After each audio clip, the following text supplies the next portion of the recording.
మహిమ కలుగునుగాక. ప్రియ శ్రోతలు, ఈ యొక్క ప్రార్థనా శక్తి కార్యక్రమాన్ని ప్రతిరోజు వీక్షించండి. దేవుడు ఖచ్చితంగా మీ జీవితములలో మరి అనేక అద్భుతాలు చేయడానికి దేవుడు శక్తిమంతుడై ఉన్నాడు.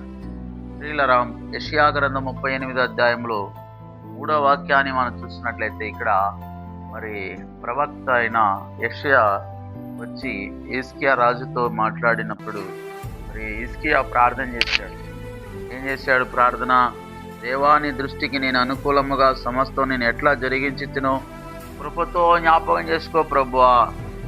మరి హిజ్కియా కన్నీళ్లు విడుచుచు ఆయన ప్రార్థన చేశాడు. జ్ఞాపకం చేసుకో ప్రభువా, నేను ఎంత యథార్థంగా ఉన్నాను, నీ యొక్క దృష్టిలో ఎంత నీతిమంతుడిగా జీవించాను నీకు తెలుసు, మరి ఎందుకు అప్పుడే నన్ను తీసుకుంటున్నావు అనే అర్థంతో మరి హిజ్కియా ప్రార్థన చేస్తున్నాడు. ప్రియులారా, మరి దేవుని స్తోత్రం కలుగును గాక. మరి హిజ్కియా ప్రార్థన దేవుడు విన్నాడు. దేవుడు ఆయన యొక్క హృదయంలో ఉన్న బాధను చూశాడు, మరి ఎంతగా విలపిస్తున్నాడని. మరి దేవుడు నిజంగా హిజ్కియా ఆయుష్ కాలము పొడిగించమని ఆయన వేడుకున్నాడు. అందుకొరకే హిజ్కియా ప్రార్థన దేవుడు విని మరి యెషయాతో మళ్ళా వర్తమానం పంపినాడు. 15 సంవత్సరములు నీకు ఆయుష్ను పొడిగిస్తున్నానని దేవుడు చెప్పినాడు. ప్రియులారా, నువ్వు ప్రార్థన చేయగలిగితే నీ ఆయుష్ని పొడిగిస్తాడు. నువ్వు ప్రార్థన చేయగలిగితే నిన్ను స్వస్థపరుస్తాడు.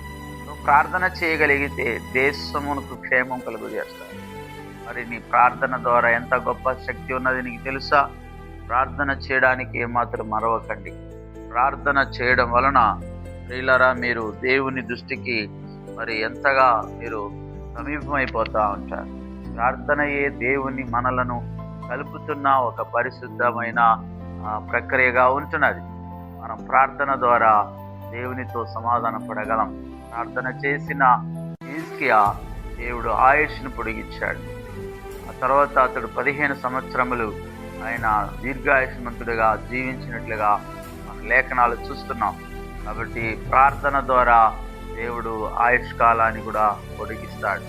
అనేక ఆశీర్వాదములు దయచేయగలడు. ప్రార్థన చేద్దాం. కళ్ళు మూయండి. పరిశుద్ధుడైన మా తండ్రి, నీకు వందనాలు. మరణ భయం చేత పట్టబడిన వారిని విడిపించుటను కొరకు ఆయన కూడా రక్త మాంసం పాలివాడని రాయబడినది. అవును తండ్రి, మరణ భయం చేత ఎంతమంది పీడింపడుతున్నారు. దిగులు, చింత, కలతతో, వ్యాధి బాధలతో కృంగిపోతున్న వారిని మీరు బాగు చేయండి నాయన. వారికి ఆయుష్ను పొడిగించి వారిని దీవించి కాపాడండి. ప్రార్థన ద్వారా ఆయుష్ కాలం పెరుగుతుందని ఈ మాటలు చెప్పబడుతుండగా మరి హిజ్కియా రాజుకి 15 సంవత్సరములు ఆయుష్ను పొడిగించాం. గోడవైపు తన ముఖం తిప్పుకొని ప్రార్థన చేయగా ప్రార్థనానికి జవాబిచ్చినందుకు స్తోత్రం.